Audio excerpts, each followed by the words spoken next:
그들이 무리에게 이르매 한 사람이 예수께 와서 꿇어 엎드려 이르되 주여 내 아들을 불쌍히 여기소서. 그가 간질로 심히 고생하여 자주 물에도 넘어지며 물에도 넘어지느니라. 내가 주의 제자들에게 데리고 왔으나 능히 고치지 못하더이다.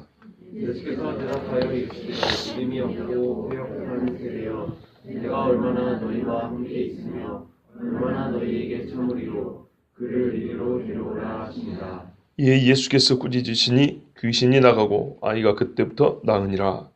이때 제자들이 조용히 예수께 나와 이르되 우리는 어찌하여 쫓아내지 못하였나이까. 이르시되 너희 믿음이 작은 까닭이니라. 진실로 너희에게 이르노니 만일 너희에게 믿음이 겨자씨 한 알만큼만 있어도 이 산을 명하여 여기서 저기로 옮겨지라 하면 옮겨질 것이요 또 너희가 못할 것이 없으리라. 아멘.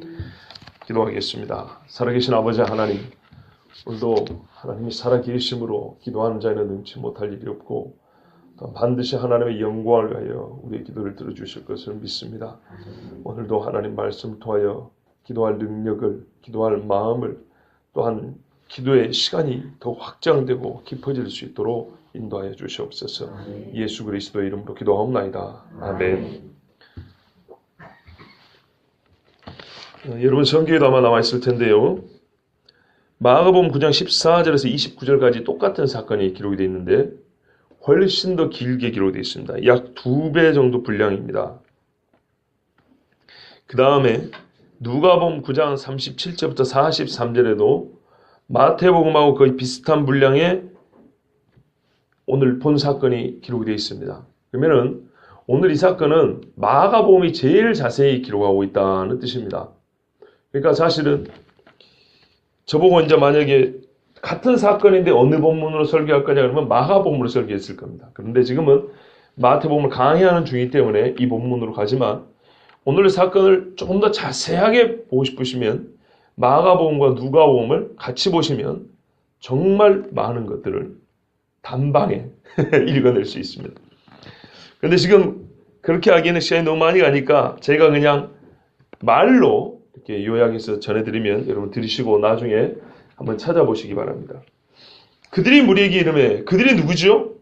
예수님과 3명의 제자들이죠. 변화산에 있었던 3명. 누가복음에 보면 이튿날 산에서 내려오시니 이렇게 되어 있습니다. 이렇게 밤샜다는 얘기입니다. 그래서 내려왔더니 아니 저녁부터 다른 날이라면서요. 그런데 저녁부터 다른 날이지만 사람들이 모여있는 것으로 봤을 때 잠자지 않고 온 것은 어려운 일이고 아침이라고 보면 되겠습니다. 근데 왔더니 마가복음에 보니까 큰 무리가 나머지 제자들을 둘러싸고 논쟁을 하고 있더래요. 서기관들까지 와가지고 막 변론하더랍니다.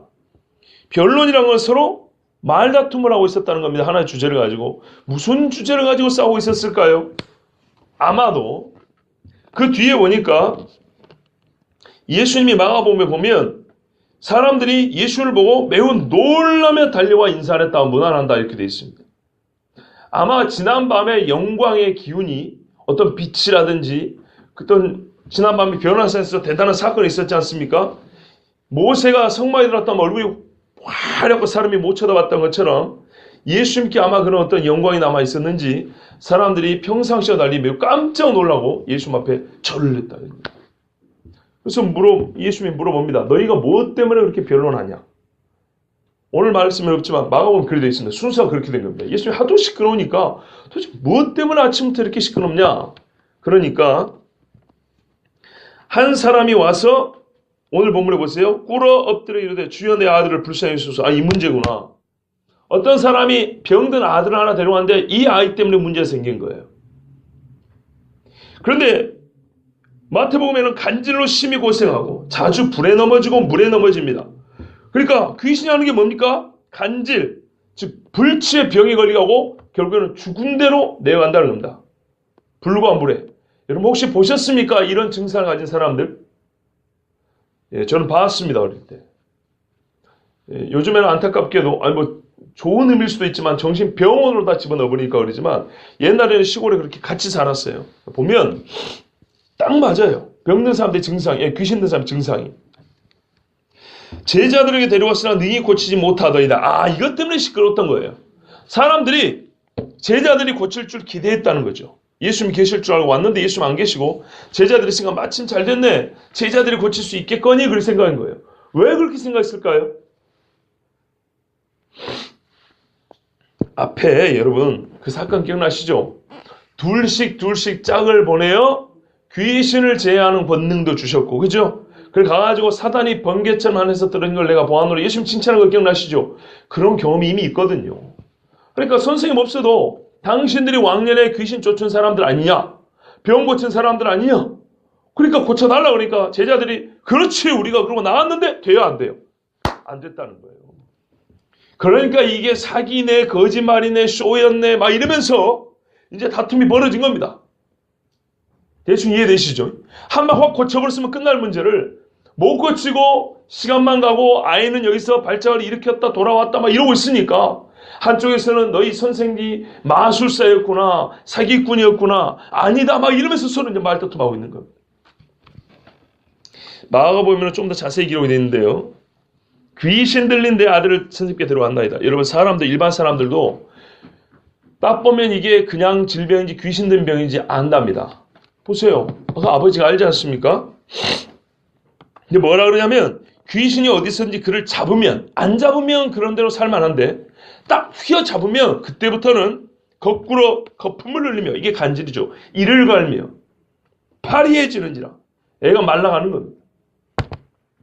내가 선생님이 제자들을 내쫓아 달라 했으나 그들이 능히 하지 못하더이다. 이렇게 한 거예요.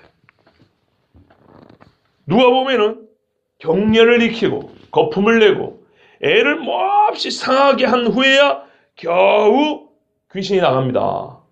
매일 이게 반복이 됩니다. 그래서 선생님이 제자들이 쫓아달라니까 못하더이다. 이미 이 전에 나와 있다고 그랬죠. 마태복음 3장에 마가복음에는 지금 이게 9장 이야기죠. 6장에 보면은 그 이야기가 나와 있어요. 그러니까 충분히 쫓아낼 줄 알았다는 뜻입니다. 이 말을 듣고 예수님이 제자들을 나무랍니다. 믿음이 없고 패역한 세대야. 내가 얼마나 너희와 함께 있으며 얼마나 너희를 참으리요. 왜 그러십니까? 이미 능력을 주셨고요. 예수님 3년 함께 하셨습니다.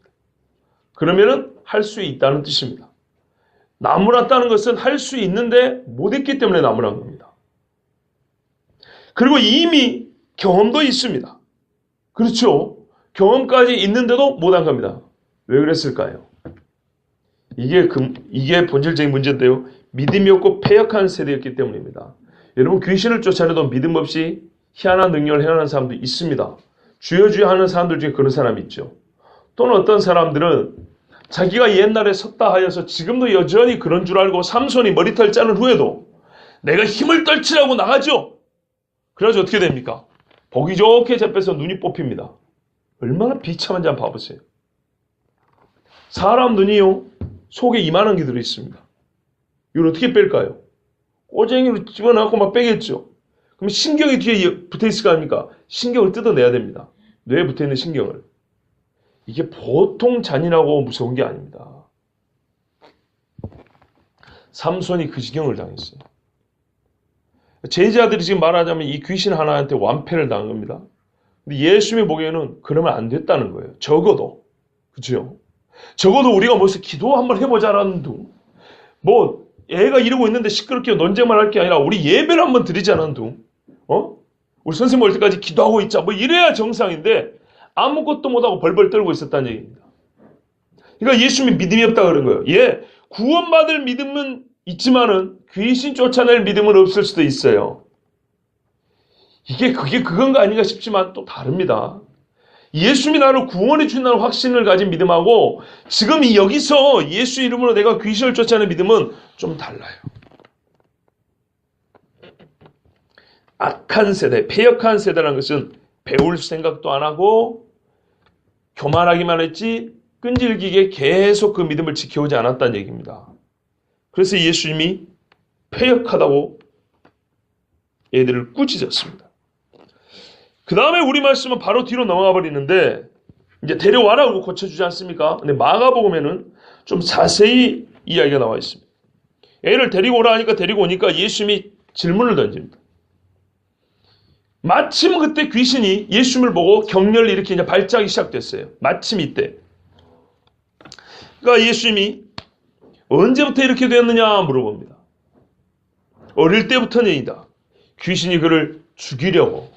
귀신은 반드시 죽이지 사람을 이롭게 하지 않습니다. 거르사 지방에 돼지떼에 귀신이 들어가니까 어떻게 해요? 돼지떼가 몰살해버립니다. 그죠?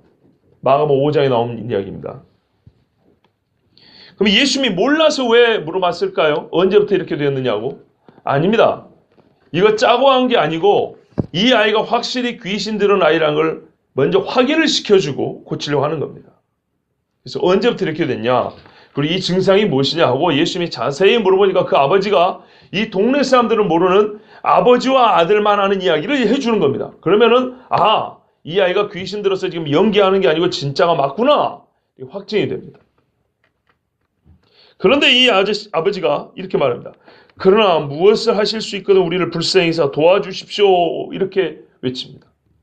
그때 우리가 잘 아는 말씀 있죠. 예수님이 할 수 있거든이 무슨 말이냐. 믿는 자의 일은 능치 못함이 없느니라. 이러니까 이 아이의 아버지가 소리를 질러서 내가 믿나이다. 나의 믿음 없는 것을 도와주소 하고 소리를 친 겁니다. 옛날에 부흥회 때나 기도원에 가면요 이런 사람들이 있었어요. 병 고칠 걸 믿으면 막 이런 사람들이 있었어요. 정말 사모하고 간절한 사람들이 있었어요. 진짜 그런 사람들은요 그 자리에서 낳는 일들이 있었습니다. 못 보셨습니까? 그것도 좀 봐야 되는데 대단한 일들이 있었습니다. 이러고 이제 아이의 아버지가 기도를 하니까 그 간절한 심정을 예수님이 들으시고 꾸짖었다. 우리 본문에도 그렇게 돼 있고요. 마가복음이나 누가복음이나 전부 다 꾸짖었다 돼 있습니다. 근데 뭐라고 꾸짖었습니까? 이 아이야! 너는 왜 귀신이 들어가지고 이렇게 너희 아버지 속을 썩이는 거야! 이렇게 꾸짖은 게 아니고 그 아이를 보고 한다는 소리가 더러운 귀신아! 그랬어요. 귀신 든 사람에게 귀신을 쫓을 때는 그 사람의 인격이 남으라는 게 아니라 속에는 귀신을 나가라는 거잖아요. 그죠? 그 사람을 보고 지금 저 문 밖으로 나가는 게 아니라 사람은 여기 있어도 좋은데 그 사람 속에 있는 귀신을 나가라고 하는 거 아닙니까? 그래서 그 귀신에게 명하는 겁니다. 그런데 뭐라고 해요? 한 번만 나가줄래? 내 체면을 봐서 좀 나가주면 좋겠는데 이런 거 아니죠. 사정없이 꾸짖습니다. 저주를 퍼붓습니다. 더러운 귀신아. 여러분 귀신한테는 절대 좋은 소리 할 필요가 없습니다. 하나님이 저주했기 때문입니다. 그렇지 않습니까? 거짓 선지자를 뭐라고 부르죠? 거짓 선지자라고 부릅니다. 선지자하고 거짓은 상극입니다. 그런데 그 앞에다 거짓 붙여버리면은 그 사람이 들을 수 있는 최고의 모욕입니다. 일반적으로 살면서 너 거짓말하지 이거하고 선지자가 거짓말한다는 것은 하나님하고 맞선다는 뜻입니다. 그럼 하나님의 백성을 죽이겠다는 뜻입니다. 그러니까 거짓과 선지자는 상극인데 귀신에게 더럽다는 말은 가장 어울리는 말. 그래서 더러운 귀신아. 여러분 더러운 천사 말이 안 되죠. 그죠? 그런 것처럼 더러운 귀신아 하고 저주를 합니다. 절대 예의를 갖출 필요가 없습니다. 귀신의 본질은 뭐라고요? 더럽다고요. 더러워요. 자, 이 귀신이 예수님 뭐라면요? 말 못하고 못 듣는 귀신아! 이렇게 말했어요, 또. 이 더러운 놈이 와가지고 하는 짓이 더러운 짓을 하는데 우리의 영혼을 사로잡은 다음에 육체를 병들게 합니다. 기가 막힌 일들이 있습니다. 예전에 어떤 일들이 있었냐면요. 갑자기 사람이 요즘에 당 떨어진다 그러죠. 근데 그것보다 더 지나치게 사람이 아주 그냥 확 죽어가는 경우 있어요. 기운이 쏙 빠져서. 어떤 분들을 보면은 저거 귀신 들렸구나. 그래서 가서 기도하면 얼굴에 화색이 돕니다. 간암 걸려가지고 거의 죽어가는 사람이 있어요. 우리 시골에 그런 분이 있어요.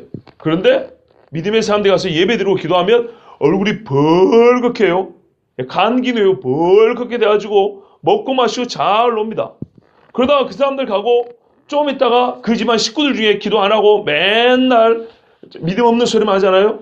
그러고 있으면 얼마 있다가 또 들어와서 사람이 새까맣고 숨 쉬어 죽어갑니다. 거짓말 같죠? 저는 여러분께서 이런 일을 직접 경험하지 않고 믿으시길 바랍니다. 한번 경험을 해보실래요? 이게 얼마나 무서운 일인데요. 가위 눌러보신 적 있죠? 눌려본 적 있죠? 그것만 해도 섬뜩하죠. 참 경로당의 할아버지들만도 반응이 없으니 참 어찌하면 좋습니까? 오늘 경로당에 평균이 80이 넘어요. 평균이. 그 할머니 할아버지들 80이 넘어요. 고개 끄떡끄떡 다 알아먹는데요. 저한테 앞으로 뭐라고 말씀하지 마세요. 한 달에 한 번 가는데 맨날 확인하고 오거든요. 세상에 한 달에 한 번 가가지고 설교하는데도 평균 연령 80인데 80이 넘어요, 평균이. 근데 오늘도 보셨죠, 가서? 예? 주여, 그분들이 문제가 아니에요. 예수님이 말하면 내가 너에게 명하노니 마가복음에 그랬어요. 못 듣는 귀신아, 영을 사로잡은 귀신은 이 영과 육이 하나이기 때문에 육체에 반드시 증상을 나타내는데요. 영혼을 사로잡은 증상이 심적으로나 이 육체적으로나 나타납니다.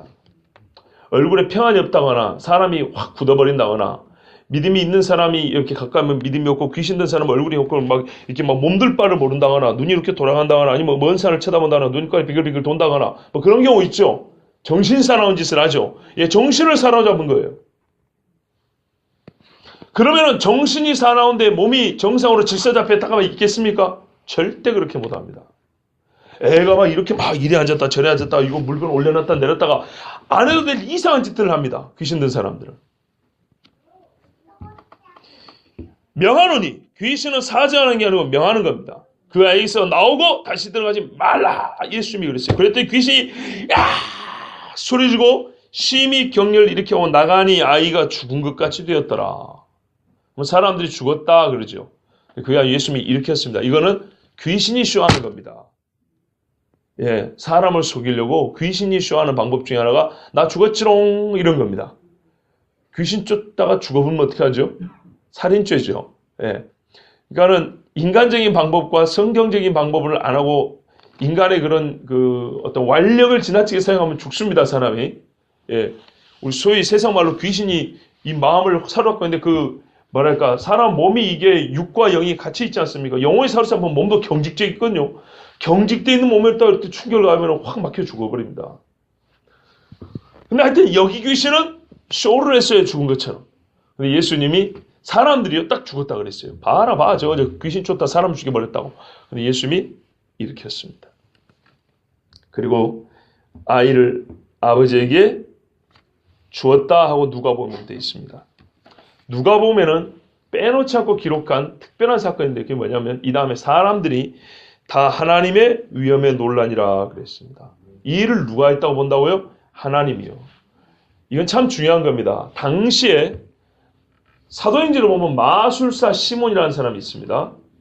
이 사람은 성령이 아니라 귀신의 영 또는 자기의 어떤 교묘한 기술로 귀신을 쫓고 병을 고치는 것처럼 또는 그렇게 행할 수도 있습니다. 그런 일들이 있었고 당시에 유대인들 중에도 악령에 사로잡혔는데 어쩐지는 모르지만 초인적인 능력으로 병을 고치는 사람들이 있었습니다. 그런 사람들이 있었어요. 그러니까 여기서 예수님이 한 행적은 어떤 사람들이 보기에는 이거는 다른 사람들 어떤 초인적인 능력을 갖고 있는 사람과 뭐 같은 일이 아니겠는가 이렇게 생각할 수 있지만 그렇지 않냐고 그 자리에서 본 사람들은 이거는 다르다. 그래서 하나님의 위엄이라 하나님의 능력이라고 사람들이 놀라고 찬송했다고 되어 있습니다. 분명히 비슷하게 보이지만 달랐다는 겁니다. 그러니까 우리가 세상을 살면서 예수 믿으면서도요. 분별해야 됩니다. 똑같이 귀신을 쫓는 것 같아도 저 사람이 귀신 쫓는 거 보면 저거는 그렇게 개운치 않은 게 있어요. 영적으로 뭔가 부정한 것 같아요. 깨끗한 영혼이 아닌 것 같아요. 어떤 경우는 아주 깨끗하게 보는 경우가 있습니다. 우리가 보기에도 조금 뭔가 좀 꺼림칙하다 할 때는 일단 조심하셔야 됩니다. 자, 사람들이 보기에도 하나님의 위엄이라 하고 놀랄 일이 바로 이 일이었습니다. 그런 다음에 제자들이 이제 조용히 예수님께 와서 물어봅니다. 우리는 어째 쫓아내지 못하였나이까? 조용히 왜 왔겠어요? 창피하잖아요. 그리고 이상한 거예요. 얼마 전에 우리가 그리 했지 않습니까? 근데 왜 이번에는 안 된 것입니까? 아마 하려고 했는데 안 됐던 것 같아요. 삼손처럼 그래서 창피를 당한 것 같아요. 왜 안 된 것입니까? 그때는 예수님이 뭐라 하면요, 귀신을 제어하는 권능을 주시고 돼 있어요. 특별하게 그들에게 체험을 주라고 예수님이 그냥 선물로 주셨어요, 능력을. 그리고 나서 그 능력을 한번 받은 사람은 어떻게 해야 돼요? 끊임없이 기도했었어야 되는 거였어요. 그 믿음을 한번 체험했으면 한번 단회적인 사건으로 와 봐라 나도 이런 능력이 있다고 자랑할 것이 아니고 겸손하게 계속 기도했었어야 되는데 안 한 겁니다. 궁금해서 물어봤어요. 왜 못했습니까? 그러니까 예수님이 오늘 본문에 그랬죠. 너희 믿음이 작은 까닭이니라. 결론은 믿음입니다. 너에게 겨자씨 하나만큼만 믿음이 있어도 산을 옮기고 너희가 못할 게 없을 거다. 이야,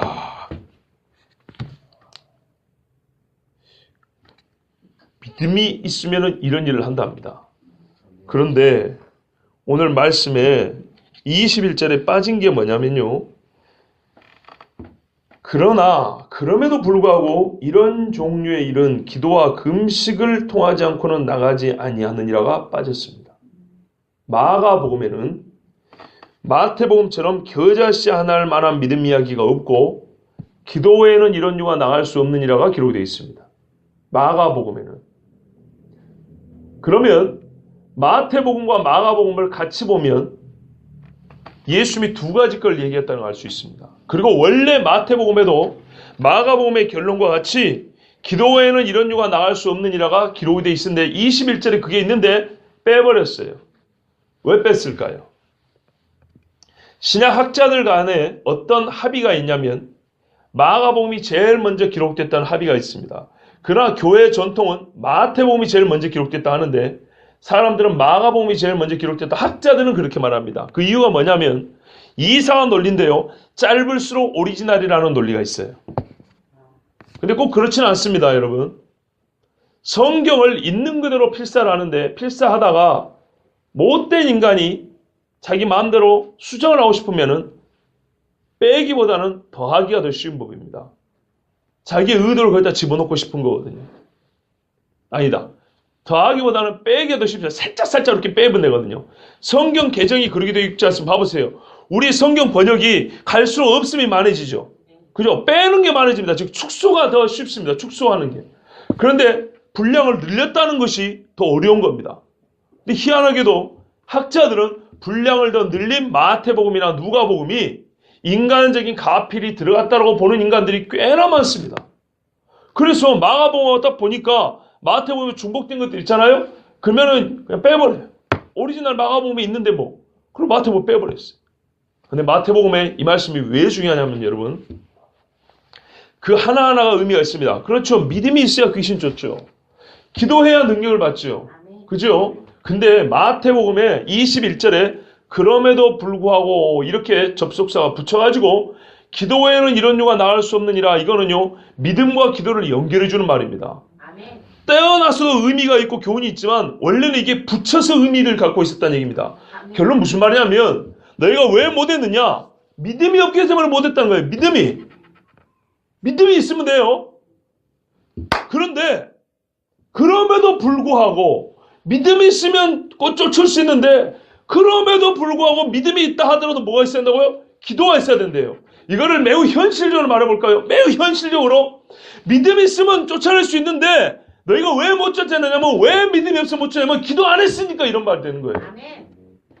기도를 하면 믿음이 생기고 믿음이 유지되고 그래야 귀신을 쫓는다는 얘기입니다. 이런 이유, 영적인 능력을 말합니다. 영적인 힘의 역사는 반드시 기도할 때 생기는 믿음으로만, 내 감 말고 오늘 뭐가 좀 될 것 같은데 이런 거 말고요. 내가 성경 지식을 좀 아는데 뭐 그 지식으로 좀 말하면 되겠지 이런 거 말고요. 나도 몰라요. 내가 영적인 능력이 얼마나 되는지. 근데 이거는 평상시에 기도를 한 사람에게만 갖춰져 있고 그 능력이 어떻게 해요? 또한 믿음과 합하여서 그 역사가 일어난다는 얘기입니다. 여러분 잘 아시다시피 하나님의 전신갑주 아시죠? 전신갑주를 취한 다음에 맨 마지막에 뭐가 되어 있습니까? 기도를 말하고 있죠. 기억이 안 나십니까? 에베소서 6장 보십시오. 에베소 6장 보시면 10절부터 마귀를 대적하는 이 전사의 무장과 자세히 나와 있는데요. 17절까지는 우리가 잘 아는 말씀입니다. 근데 빼먹어요. 18절. 모든 기도와 간구를 하되 항상 성령 안에서 기도하고 이를 위하여 깨어 구하기를 항상 힘쓰며 여러 성도를 위하여 구하라. 아멘. 근데 이 말을 바울이 감옥에서 한 이야기입니다. 감옥에서 쓴 편지입니다. 말하자면 10절부터 17절까지 교훈을 할 뿐만 아니라 본인이 지금 감옥에 있으면서 전신갑주로 무장을 하고 싸우고 있는 중에 쓴 글입니다. 즉 자기가 지금 이미 그렇게 하고 있는 것입니다. 그런데 여기서 필요한 게 뭡니까? 기도가 필요하대요. 영적인 체력입니다. 아무리 지식을 많이 갖고 있고 우리가 일반 군사들도 무장을 잘해도 힘이 없어요. 칼은 무슨 보검이라고 하는 좋은 칼을 갖다 줬는데 예? 힘이 없어가지고 젓가락도 못 들어요. 그러면 이 칼이 무슨 소용이겠습니까? 화살도 못 뚫고 남의 칼이 뚫지 못하는 갑옷을 가지고 입었는데 갑옷을 입은 즉시 무거워가지고 무릎도 못 펴 이러고 있어요. 싸울 수 있겠어요? 아닙니다. 아무리 많은 무장을 가지고 있어도요. 체력이 안 되면 힘이 없으면 싸우지를 못합니다. 기본적인 영적 체력은 기도입니다. 기도. 아멘. 그래서 우리 주님이 말씀한 거예요. 문제는 믿음인데 너희가 왜 믿음이 없는 것인가 하면 기도 안 했기 때문이다. 예전에 내가 너희에게 귀신 쫓는 능력 주고 했었을 때 내가 평상시에 어떻게 하는 걸 내가 잘 봤었어야 되는 거다. 야, 기도를 가르쳤고 3년 동안 기도에 몸을 보였고 내가 하나님이지만은 인간의 몸을 입고 와서 종으로 사역을 할 때는 철저하게 하나님 앞에 기도를 해서 매사를 그렇게 승리해 왔거늘 너희는 내가 3년을 보여줘도 절대로 기도를 안 하더구나. 믿음하고 말 그대로 믿음이면 되는데 믿음이 쉽게 생기는 줄 아냐 이 말이에요. 믿음이 말로 믿음을 주옵소서 하고 한마디 하면 그게 믿음이 생겨서 막 이게 가는 데마다 승승장구하더냔 말이에요. 아니죠. 끊임없이 매일같이 바로 나 예수처럼 그렇게 기도할 때 믿음이 유지가 되고 그 믿음을 가지고 오늘 같은 이런 즉 영적인 싸움에서 승리하는 일이 가능하다. 예수님이 말씀한 겁니다. 그런데 왜 책망을 받았어요? 전혀 안 배웠기 때문입니다. 3년 동안. 따라할 생각도 아니고 흉내도 안 냈다는 거예요. 흉내도. 그래서 예수님이 뭐라고 했어요? 믿음이 없고 패역한 세대예요. 그랬어요. 패역. 썩어 빠진 놈들아. 썩어 빠진 정신을 가진 놈들아. 우리말로 하면 이 비슷한 이야기입니다. 예? 아주 그냥 마음이 완악해가지고 한마디 송곳도 안 들어갈 정도로 그런 단단한 마음을 가진 놈들아. 이렇게 예수님이 책망을 한 겁니다. 그렇게까지 심하게 말씀할 필요가 있을까요? 있어요. 경험을 해봤고 예수님이 3년을 가르쳤고 모범을 보였고 예수님도 뭐라 그랬어요? 너희끼리 기도하라 그랬어요? 아니죠. 나와 같이 기도하자 그랬죠. 근데 기도했어요? 안 했어요? 안 했잖아요. 그러니까 예수님이 믿음이 없고 패역하다고 이렇게 책망을 한 겁니다. 그런데 오늘 말씀이 이 정도면 우리가 들을 만한 교훈은 다 들은 것 같은데요. 조금 이제 어려운 이야기 되겠지만은 여러분이 조금 더 깊은 이야기를 해드리려고 합니다. 소위 유명한 신학자들의 입에 붙은 말 중에 종말론적 메시아, 종말론적 메시아의 권능을 미리 맛본다. 뭐 이런 표현들이 있어요. 오늘 좀 귀신 쫓아냈죠. 그죠? 일반적으로 우리 현세에서 쉽게 볼 수 있는 일 아니죠. 그죠? 하나님의 나라가 도래한답니다. 하나님의 나라가 오면 어떻게 되냐? 이 땅에 옛 세상이 없어지고 완전히 새롭게 된 세상이죠. 그죠? 죄와 아픔도 없고 마귀와 악한 것들이 없는 순수하고 깨끗하고 하나님의 거룩으로 가득 찬 세계가 될 거 아닙니까? 그때를 종말이라고 합니다. 그러면 그때는 어떻게 그 일이 벌어지냐? 하나님께서 자기 영광과 권능으로 온 세상 가운데 임하셔서 싹 덮어버린다고 쓸어간다는 거예요. 그러니까는 악한 것들이 없어진다는 겁니다. 그때는 정말 귀신이 없어요. 그러니까 오늘 같은 이런 거는 그 종말에 일어날 일의 하나의 단편이죠. 그렇죠? 그래서 어떻게 해석을 하냐? 그 종말론적 메시아의 권능을 미리 보여주는 현시, 보여주는 사건이다. 그래서 자기가 누군지를 가르쳐주는 그런 예수님의 능력 행하십니다. 이렇게 말합니다. 틀립니까? 맞습니까? 맞습니다. 맞긴 맞는데 문제는 이겁니다. 왜 학자들이 그런 식으로 말을 할까요? 여러분, 예수님이 이 땅에 인간으로 오셨죠. 하나님이 이 땅에 인간으로 오셨습니다. 그러면 이 땅에 변화가 일어나야 될까요? 안 일어나야 될까요? 어렵게 생각하지 마시고 그냥 쉽게 생각하고 들으십시오. 제 말이 제가 생각해도 지금 이건 양심적으로 별로 어려운 이야기가 아니에요. 애기들끼리 놀고 있는데 아버지가 집에 왔어요. 예? 아버지가 지금 집에 왔으면 애들이 아버지가 오면 떠들다가도 멈추죠. 그죠? 공부 안 하다 공부하는 척 하기라도 하고, 그죠? 아버지가 여기 왔기 때문에 현재가 달라지는 겁니다. 그죠? 하나님이 이 땅에 육체를 입고 왔어요. 안 온 게 아니고 왔다고요. 와서 돌아다녀요. 사람도 만나요. 귀신도 맞닥뜨려요. 풍랑도 만나요. 변화가 일어나는 게 당연합니까? 당연하지 않습니까? 당연하죠.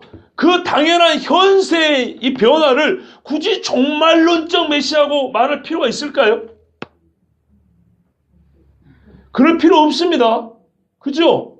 지금 당장 여기서 그거는 그때하고 그때 와서 예수님이 진짜 세계를 다 바꿔버릴 거예요. 다 바꿔버릴 거고, 지금 유대 땅에 가서 예수님이 걸어다닌다 이 말이에요. 귀신들을 만났어요. 아, 나 예수 하나님의 아들. 그래서 나가라해서 쫓아냈어요. 이거는 굳이 종말론적인 어쩐 이런 말 필요 없이 2000년 전에 역사 중에 예수께서 와가지고 고쳤다 이 말입니다. 그죠? 오늘도 성령이 임하시면은 굳이 이런 어려운 말 할 필요 없이, 그 말이 어렵지 않습니까? 제 말이 어려운 게 아니고, 예? 아니, 성령이 지금 너희와 함께 한다. 네 몸 안에 성령이 함께 하신다. 네 손을 붙들고 계신다. 그렇죠? 그래서 성령이 함께 해가지고 병든 자도 고치고 말이죠. 우리 마음도 평안하게 해주고 말이죠. 교회도 부흥하게 하고 말이죠.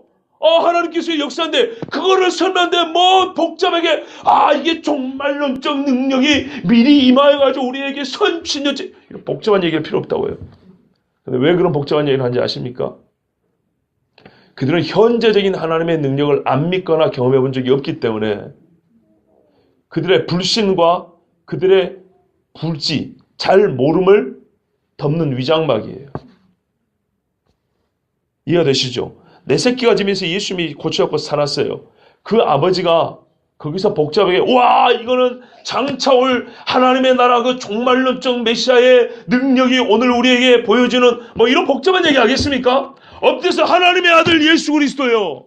그러지 않겠습니까? 바로 그런 경험이었거나 그것을 믿고 싶지 않은 인간들이 하는 소리예요. 양심적으로 말하면. 무슨 말이냐면 현재는 현재로 해석할 수 있고요.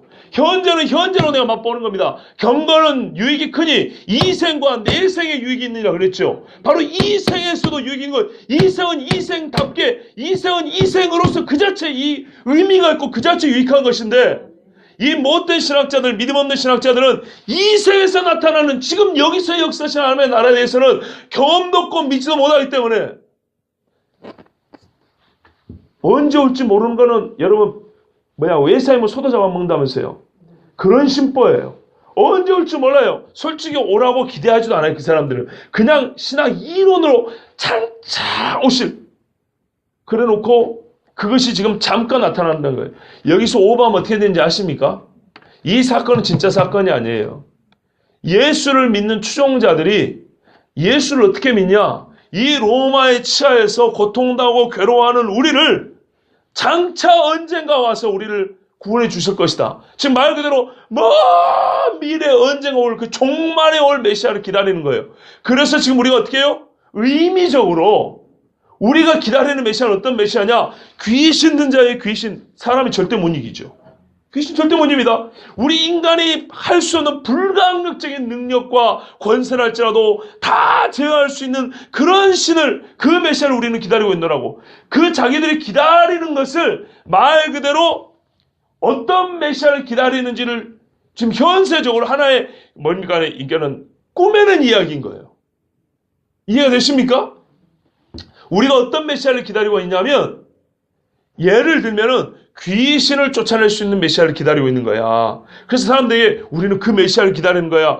교훈을 해야 되겠죠. 그럼 저 사람들에게 이런 이야기를 만들어가지고 가르쳐 줍니다. 있지도 않은 이야기를. 언제 올지도 모르고 누군지도 모르는 종말론적 메시아를 기다린다고 하면서 사람들을 속이기 위해서 쓰는 말들입니다. 정영근 전도사님, 종말론적 메시아 말하는 사람 중에 막 뜨겁게 기도하는 사람 봤습니까? 못 봤죠? 앞으로 더 경험하게 될 겁니다. 아마 여러분 신학교에서 수업 잘 듣고 온 목사들이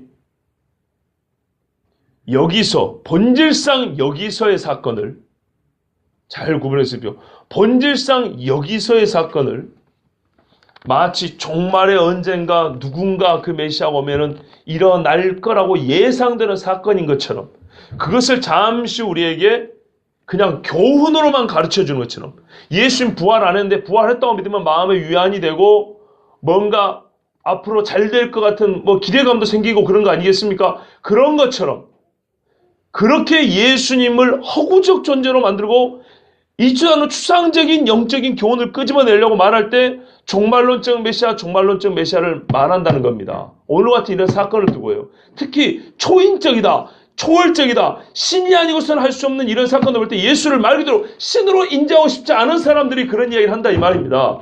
여러분은 생각할 거예요. 우리가 무슨 그런 이야기를 들을 일이 있다고 왜 저래 이런 이야기를 신학교에서는 하지 왜 우리한테 말? 아니요. 지금 일반 교회에서 요즘 목사들은 그런 이야기 합니다. 내일 모레 부활주일이잖아요. 예수님 죽었다 소리 안 합니다. 그런 목사 있습니다. 저기 구례 가면 두레교회 있죠. 이문장 목사. 그 사람이 예수님 죽었다 소리 안 했어요. 안 죽었답니다. 안 죽었으니까 부활이 없죠. 그래가지고 고소나고 교회가 갈라지고 난리 난 겁니다. 외국 유학까지 갔다 온 목사입니다. 두레교회 아시오 얼마나 큰지 옛날에 김진호 목사님 있던 교회 아닙니까? 그 후임자 목사가 그랬다니까 예수님은 안 죽었다고요. 십자에서 안 죽었대요. 우리 진짜 무서운 시대를 살고 있습니다. 그래서 저는 여러분 사도 바울이 있잖아요. 내가 간 다음에 너에게 이리가 와가지고 너희를 갈가 뜯어먹을 거라고. 제가 지금 어디 간다는 뜻이 아니고 그 원리가 그렇다는 거예요. 우리가 예상하지 못하고 설마 그럴 일이 있으랴 하지만은 여러분이 교회에서 듣든지 아니면 밖에서 듣든지 어디서라도 또는 같은 예수 믿는 사람이라면 이렇게 오가다 대화하는 중에 정말 생각지도 못하고 듣도 보도 못한 이상한 개념, 단어, 용어 그게 무슨 말이냐 모르면은 또 알듯 말듯한 이야기를 행하면서 그게 뭐지 하고 이렇게 알쏭달쏭한 그런 이야기를 앞으로 듣게 될 것입니다. 그러면서 그 고상한 신학적인 이야기를 하면서 우리 교회는 이렇게 수준 높다고 막 자랑하고 괜히 막 부러워. 나도 그 알쏭달쏭한 얘기 좀 들어봤으면 원하면 해드릴게요. 많이. 부러워하지 마세요. 그래가지고는요 언제 올지도 모르는 종말론적 메시아 기다리다가 기도도 안 하고 오늘 메시지에 여러분 요지는 뭡니까? 기도하는 그 말 아닙니까? 그죠? 예수님이 누구신가와 예수님이 누군지를 알았다면 뭐 하라는 얘기입니까? 결론은 기도하라는 얘기입니다. 단순한 원리입니다. 그런데 이 단순한 원리를 현생에서 이 생에서 받아들이기 싫어서 종말론적 메시아니가 어쩌고 저쩌고 이렇게 얘기를 합니다. 지금 그런 시대입니다. 한 번 1시간 더 기도하면 될 거를.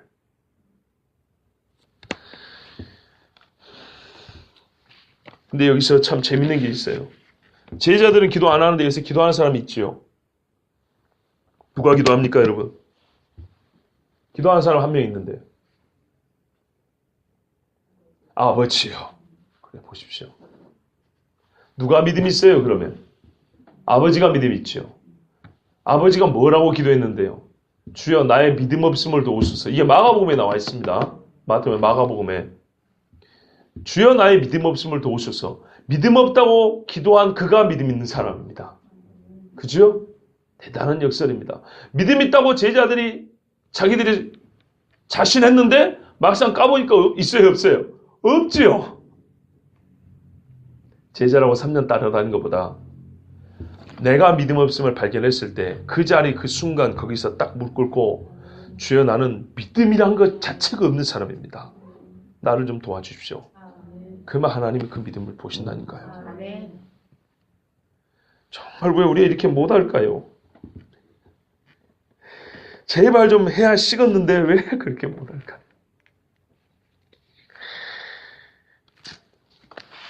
오늘 이 기도하고 관련해서 한 가지만 더 말씀드리겠습니다. 기도의 본질에 대해서 조금만 생각을 해볼게요. 오늘 본 메시지는 끝났습니다. 근데 이제 여기까지 오셨으니까 추가로 하나만 더 좀 말씀드리려고 합니다. 우리가 피조물이죠. 창조해준 세상에서 살고 있죠. 내가 만든 게 아니고 하나님 창조해준 세상이죠. 인간이 받은 능력이란 건요, 하나님이 만들어 놓은 것들을 위임받아줘 통치하라는 겁니다. 그죠?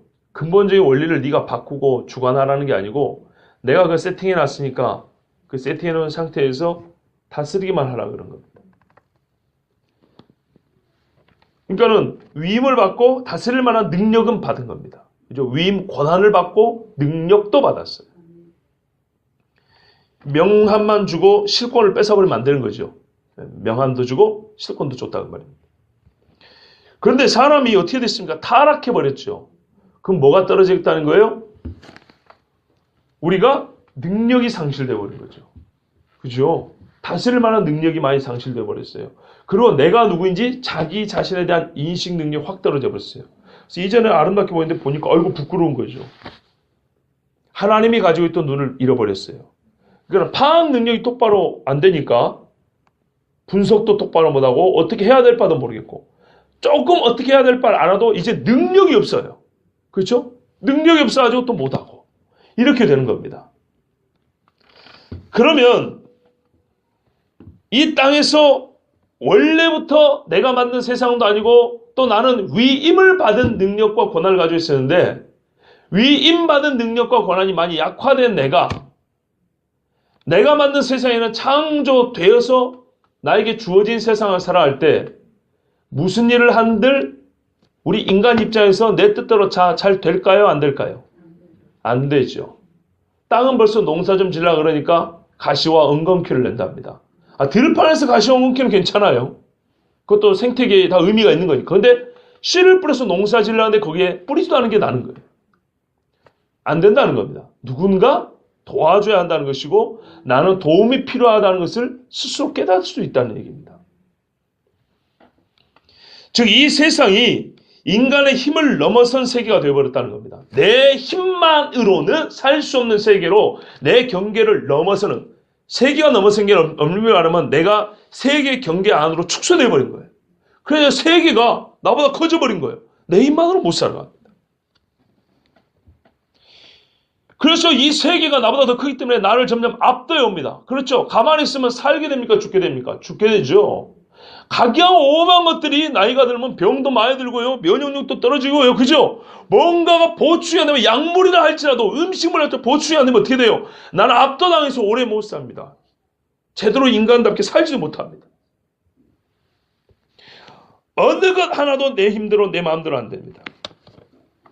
외형적인 것뿐만 아니라 정신적이고 감정적이고 영적인 측면 전체적으로 포괄적으로 이 세상의 인간의 죄로 말미암아 세상에게 인간은 압도되어서 인간은 고통을 당하게 되고요. 힘에 부치는 현실을 실감하게 됩니다. 살수록.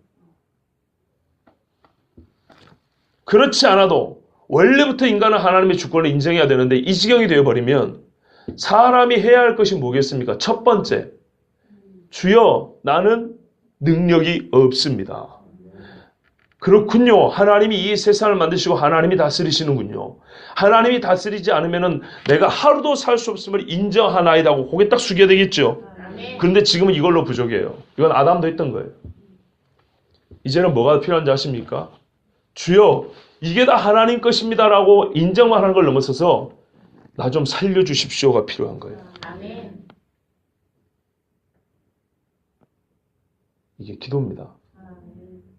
근데 하나님이 멍청한 인간들을 위해서 가르쳐줬어요. 그것도.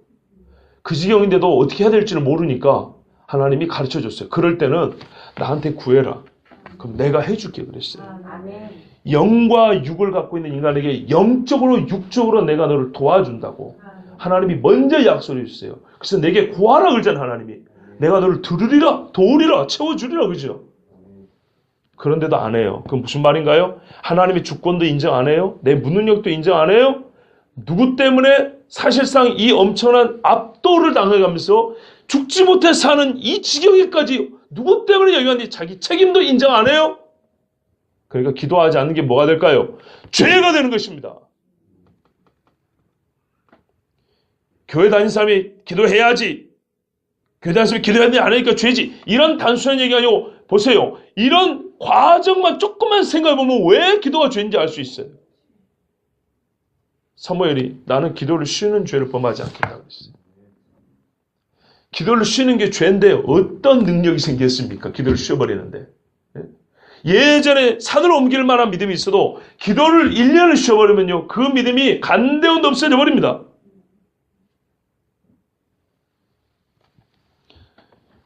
도움을 구하는 행위가 필요합니다. 하나님의 주권을 인정하는 것을 넘어서서 이 정도 되면 도움을 구해야 되고 살려달라는 외침과 간청이 있어야 됩니다. 바로 이 가장 기도의 원시적인 형태, 원시란 말은 수준이 낮다는 게 아니라 가장 오리지널 형태가 뭐냐면 주시옵소서입니다. 주시옵소서. 그런데 어떤 고상한 인간들이 하는 말이 기도는 주시옵소서가 아니래요. 그럼 그렇게 사세요. 주시옵소서 하지 마시고 사시라고요. 그건 교만입니다. 성경에 다윗이 어떻게 기도했대요? 전부 다 주시옵소서입니다. 아이를 살려 주시옵소서. 나를 환난에서 면하게 주시옵소서. 그렇죠? 솔로몬도 나는 지혜가 없습니다. 지혜를 주시옵소서. 주시옵소서가 무식한 게 아니고요. 그게 오리지널입니다. 왜요? 나는 피조물이고 죄인이기 때문에요. 근데 피조물이고 죄인인데 하나님이 만드는 이 세상을 살아야 되는데 내 죄 때문에 이것들이 저주받고 나를 사방으로 우겨 싸는데 생존 자체가 불가능한데 뭘 어떻게 하겠다는 거예요 도대체. 고상한 척 하지 마세요. 저도 여러분에게 가끔 어려운 이야기 하지만요. 저는 기도만큼은 솔직하게 하려고 애를 씁니다. 그 솔직한 기도의 주 내용은 첫 번째 하나님 감사합니다. 그 다음에 용서해 주십시오. 이게 대부분입니다. 용서해달라는 게 대부분입니다. 좀 속된 표현을 쓴 걸 용서해 주십시오. 아닌 것 같아도 하나님 앞에 꼴값을 많이 떨거든요. 교인들도 꼭 교육 좀 하다 보면 뭐 아는 거 참 막 하는데 막상 현실에서 내 자신이 이걸 이 파도를 어떻게 뚫고 나가냐. 전혀 힘이 없어요. 동력이 없어요. 그때 하나님 앞에 하나님 무지하게 까불었는데 아무것도 아닙니다. 잘못했습니다. 조금만 좀 도와주세요. 옛날에 성가대 하는데 제가 성가 지휘를 할 때가 있었습니다. 근데 하나님 앞에 그렇게 기도를 했어요. 하나님 나 조금만 도와주십시오. 오늘도 은혜를 좀 받아야겠고 하나님께 영광 돌리는 찬송을 불러야겠습니다. 요만큼만 좀 도와주세요. 요만큼만. 많이 도와주면 제가 감당을 못합니다. 여러분 T코에다가 벤츠 엔진 달아놓으면 차가 감당하겠습니까? 감당 못하겠죠. 나는 조그만 하니까 이 조그만 놈한테 맞을 또 요만큼만 도와도 충분히 남아돕니다. 그러니까 하나님 조금만 좀 도와주세요. 조금만. 그렇게 기도를 하거든요. 그러면 진짜로 하나님이 능력 주시는 게 느껴져요. 예. 그런데 그런 기도도 안 하는 것은 우리 주님 앞에 패역하고 믿음이 없는 사람하고 야단맞기 딱 좋은 자세입니다. 비록 하나님께서 다 아시고 도와주실지라도 나의 무능력과 전적인 하나님의 능력과 주권을 인정하고 구하는 행위가 기도입니다. 여러분 성경에 이렇게 계시겔 36장 33절부터 38절까지 하나님께서 주신 말씀인데 그 중에 내가 너에게 줄 것이다. 돌이킬 것이고 살릴 것이고 부흥하게 해줄 것이다. 그래도 이스라엘 족속이 이같이 자기들에게 이루어 주기를 내게 구하여야 할지라 그랬어요. 그래도 구하여야 할지라예요. 그래야 겸손히 받는 겁니다. 아멘. 여러분 이게 기도가 그래서 신앙의 기본이고요. 믿음의 상징입니다. 아멘. 믿음이 있는 자가 기도해요. 제가 몇 번 말씀드린 적 있습니다. 3시간 설교 듣는 것보다 1시간 기도가 더 어려워요. 맞습니다.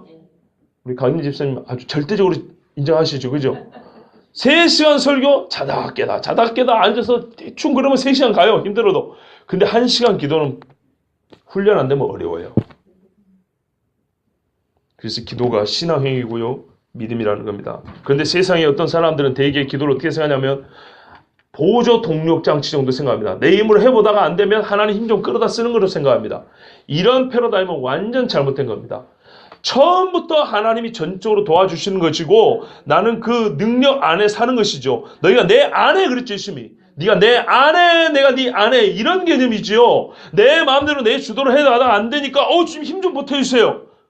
기도 한 시간어치 힘 좀 보태주세요. 그 음식하면 한 끼 그 음식은 그만큼의 가치에 따른 능력을 좀 주세요. 뭐 이런 거 아닙니다. 근데 꼭 그렇게 해요. 내가 보기엔 만만하다면 제 마음대로 해요. 좀 어렵다 싶으면 하루 정도 기도해요. 이런 게 아니에요. 우리 삶에 제일 만만한 게 뭡니까? 밥 먹는 거. 그죠? 제일 만만한 데서 기도하잖아요. 그러면 그와 비슷한 모든 일에 기도하는 거예요. 운전하실 때 기도하고 운전하시면 됩니다. 화장실에서 일 보실 때 주여 주시옵소서 이렇게 기도하는 겁니다. 예? 진짜입니다. 그렇게 기도하는 겁니다. 아침에 나와서 주님 감사합니다 기도하고 밤에 잘 때도 매사에 기도하는 겁니다. 매사에. 아멘. 책 펴놓고 책 읽기 전에 기도하는 겁니다. 아멘. 우리 전도사님 요즘에 학교에 공부하시잖아요. 제가 간지하게 이렇게 고등학교 다닐 때 성경만 들고 다녔어요. 책을 학교 놔두고 매 수업 야간 자력습 하기 전에 성경 2장 읽고 야간 자력습을 했어요. 대학교 다닐 때는 1년 휴학하면서 5년 다녔는데요. 매 수업 시간마다 성경을 읽었어요. 수업 시간에 매 수업마다. 그렇다고 공부를 특별히 잘했냐? 그건 아니에요. 제 말씀 무슨 말이냐면 하나님께 주님 이 모자란 거를 좀 도와주십시오. 하나님이 지혜를 주셔야 합니다 하는 그런 죄에 하나님의 능력에 인정하는 제 믿음의 표현이었다는 것입니다. 매사에. 그래서 기도는 신앙행위입니다. 그러면 이 기도를 하면 어떻게 됩니까? 오늘 보시다시피 영적인 일이 먼저 벌어나죠. 귀신이 나갑니다. 귀신이 나간다면 어떤 일이 벌어집니까? 귀가 열리고요. 말을 하게 됩니다. 그리고 이 인간의 최소한의 체면주지 못했던 막 거품을 불고 막 발작을 일으켜 발버둥을 치고 불과 물에 정신없이 막 뛰어들고 이런 게 다 고쳐지죠. 영혼이 깨끗해지죠. 맑아지죠. 정신이 맑아져서 분별을 하죠. 육체도 온전해지죠. 그래서 우리가 보이는 문제만 가지고 하나님 앞에 씨름할 것이 아니고 본질상 보이지 않는 문제를 가지고 씨름을 해야 됩니다. 보이지 않는 데서 승패가 나는 겁니다. 여러분 엘리베이터가 무슨 힘으로 움직입니까? 전기 힘이죠. 전기가 보입니까? 눈에 보이는 거는 엘리베이터 박스하고 위에 모터하고 이 케이블 정도 보이는 거죠. 전기는 안 보입니다. 그러나 힘은 거기서 오는 것입니다. 그렇죠? 그런데 엘리베이터가 움직이기 시작하면요. 얼마나 많은 일을 합니까? 마찬가지입니다. 우리가 내 영혼이 잘된 마치 범사에 잘된다 그랬는데 이 뒤에 잘된다 안 됐다 너무 강조를 하지 마시고 순서가 참 중요합니다. 영혼이 잘되는 것은 직접적으로 물질과 상관이 없습니다. 그렇죠. 그러나 그 영은 물질 세계를 주도합니다. 사람의 이 육을 우리 영혼이 주도를 합니다. 그렇기 때문에 우리의 영혼이 하나님 앞에 잘 되는 것은 제일 우선대하고 제일 중요합니다. 예수님께서 이 아이에게 그냥 말을 해라! 귀가 들려라! 이렇게 한 게 아닙니다. 귀신아 나가라. 귀신으로 말미암은 질병은 영적인 문제를 해결해 주시고 그의 정신과 몸이 온전해졌습니다. 거르사 지방의 사람 봐보세요. 옷을 입혀놔도 찢어버리고 쇠사슬 묶어를 풀어버리고 그런데 거기 분명히 뭐냐면 이 사람의 정신이 온전하여 옷을 제대로 갖추고 앉아있다라 이렇게 돼 있어요. 사람답게 변하는 겁니다. 기도가 매사에 전인격적으로 유익한 겁니다. 그러면 어떻게 할까요 이제? 제발 기도하십시오. 꼭 저 같은 목사 눈앞에서 기도하는 뜻은 아닙니다. 평상시에 매사에 기도하십시오. 그러면요 서로 보이지 않아도 오랜만에 만나보면 요즘에 기도 좀 하셨군요. 요 근래 기도 안 하셨네? 바로 느껴집니다. 진짜입니다.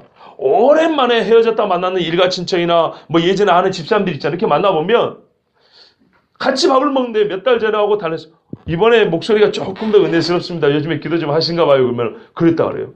저번보다 조금 뭔가 좀 약한데 저는 얘기를 하거든요. 요즘에 좀 하나님 앞에 좀 등한양 같습니다. 그러면은 이래요. 희한하죠? 희한한 게 아니고 이게 정상입니다. 하나님 앞에 기도하셔가지고 오늘날 이 세대에 현세적으로 역사하시는 하나님의 능력을 맛보시길 바라고요. 현재 여기서 역사하는 우리 성령의 능력이 우리 가운데 함께 하시길 축복합니다. 우리 함께